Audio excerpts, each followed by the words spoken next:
I'm going to use the let variable my name. I'm going to assign my name and assign yours, Fabio.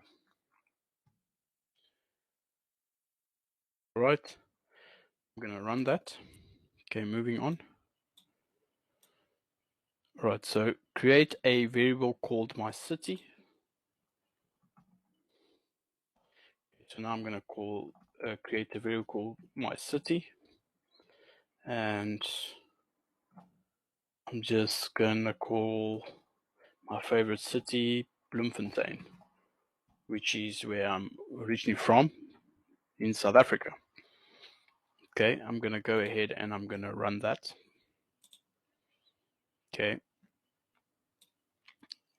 So use a single template literal to interpolate your variables into the sentence below. Use console.log to print your sentence to the console in the following format. Right, so I'm going to take this. My favorite city, my name is, and then my favorite city is city, okay?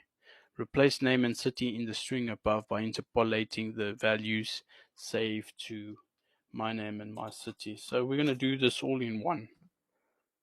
Right there, I just copied and pasted console.log.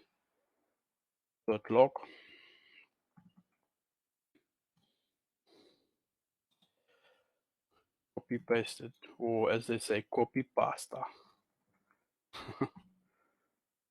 Very nice phrase, very nice term. Okay, so I'm using template literals as you can see here. And then now what I'm going to do here is my name is, I'm going to replace this name with the variable my name, but remember we're interpolating. So first the $, then the curly braces, then I'm going to put the variable my name just like that. And then the same with city, which is my city. My city.